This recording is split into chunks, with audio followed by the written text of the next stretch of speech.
Hello दोस्तों, कैसे हैं आप लोग? अच्छे तो है ना? ध्यान तो रखते हैं ना आप अपना? किसी और के भरोसे तो नहीं छोड़ा आपने?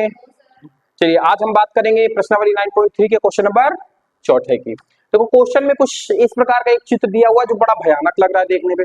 आप लोगों को तो डरा ही दिया होगा, देखने में गंदा लग रहा है। चलिए कोई बात नहीं, 9.25 ये चित्र है, इस प्रकार का एक चित्र दिया गया है और कुछ जानकारियां हमें दी गई है। क्वेश्चन एक बार पढ़ देते हैं आपके सामने। क्वेश्चन कह रहा है आकृत 9.25 में कोण ABC 69 अंश और कोण ACB 31 अंश हो तो कोण BDC का मान ज्ञात कीजिए। मतलब BDC का मान ज्ञात करना है। BDC कहां पे है?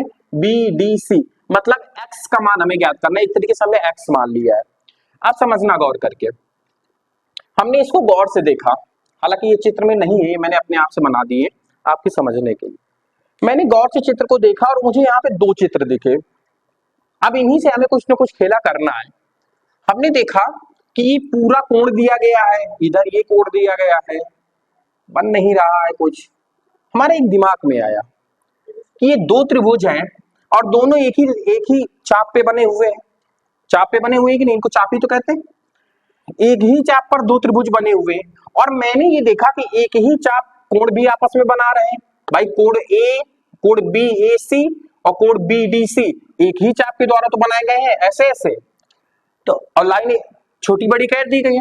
तो हमने दिमाग ये लगाया कि मैंने एक प्रमेय पढ़ी थी कि जब एक ही चाप द्वारा बनाए गए कोण आपस में बराबर होते हैं, मतलब ये और ये आपस में बराबर होंगे। इतना तो दिमाग हमारे चल गया। अब मुद्दा ये है कि इस x को निकाल लें तो हमारा वो भी निकल आएगा जो हमसे निकलवा रहा। अब इस x को कैसे निकाले? हमने इसको अलग ड्रॉ कर लिया। हमने देखा ये पूरा कोण 69 अंश का बन रहा है, ठीक है, वो 31 अंश का बन रहा है। देखा, अरे यार बन गया काम। कैसे बना? त्रिभुज के तीनों अंतःकोणों का योग 180 अंश है, जोड़ के x का मान निकाल लेंगे, x उसके बराबर, मतलब हमारा क्वेश्चन बातों ही बातों में क्या हो गया? सॉल्व हो गया। आइए अब इसको सॉल्व करते हैं, ठीक है। अब हम सबसे पहले क्या करेंगे? हल में हम सबसे पहले कोणों को बराबर करेंगे। किसको? BAC, कोण BAC को। कोण BAC बराबर होगा कोण किसके? BDC के। BDC के। अच्छा, इसमें प्रमेय कौन सी लगेगी आपकी? प्रमेय 9.7। लैंग्वेज में भी मैं यहां पे नीचे लिखा हूं, क्या क्या लिखोगे? एक ही चाप द्वारा बना कोण क्या होता है? बराबर होता है। क्या होता है? बराबर होता है। क्या यहां तक आपको बात समझ में आई? बस इतना जहां हमने कर लिया, तब हमने त्रिभुज इसको बड़े गौर से देखा। त्रिभुज ABC में क्या लिखोगे? त्रिभुज ABC में, ठीक है। देखा कि इसमें तीनों कोणों का योग 180 अंश होता है, तो हम क्या लिख सकते हैं? कोण A प्लस कोण B प्लस कोण C इज इक्वल टू कितना होगा हमारा? 180 अंश। कोण A हमें निकालना है, x माना है हमने। कोण B हमें कितना दिया गया है? 69 अंश। और कोण C कितना दिया गया है? 31, मतलब 31 बराबर 180 अंश। जब इनको आपस में जोड़ा जाएगा तो 9 1 10 4 3 7 1 8 80 हो गया, प्लस x बराबर कितना हो गया? 180 अंश। यहां तक बात समझ में आई? नहीं, गलत देखो, जोड़ दिया हम लोगों ने।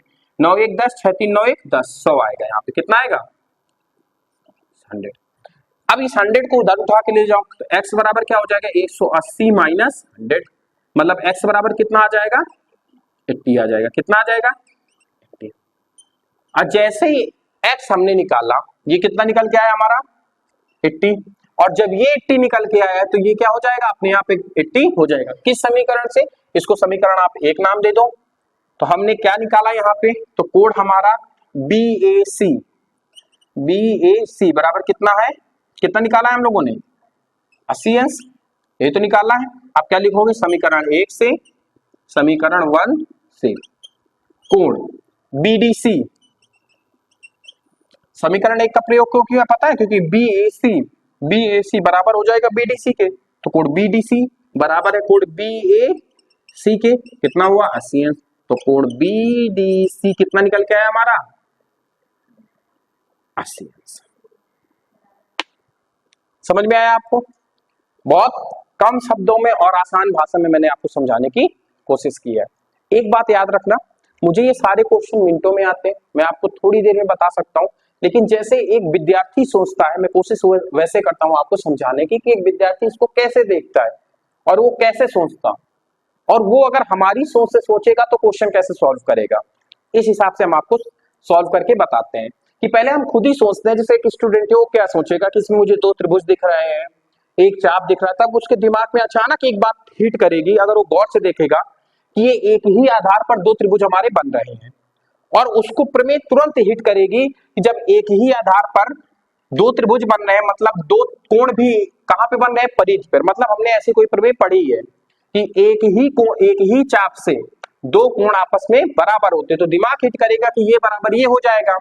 अब किसी हिसाब से देखो, डायरेक्टली तो हम एक्स यहां वाला तो नहीं निकाल सकते, मतलब कोण BDC तो नहीं निकाल सकते, लेकिन हमारे पास BAC निकालने का हथियार है, क्योंकि दो कोण हमें दिए गए हैं और हमने पढ़ा है कि एक त्रिभुज की तीनों अंतःकोणों का योग क्या हो जाता है आपका 180 अंश। तो इनडायरेक्टली हम कह सकते हैं कि इनको 180 अंश के बराबर करके एक्स का मान निकाल सकते हैं। अगर हमने एक्स का मान निकाल दिया तो वो अपने आप बराबर हो जाएगा। आई होप आपको समझ में आया होगा। बाकी बातें करते हैं नेक्स्ट क्लास में। आप इसको नोट कर लीजिए, नोट्स बनाते रहिए, पढ़ते रहिए।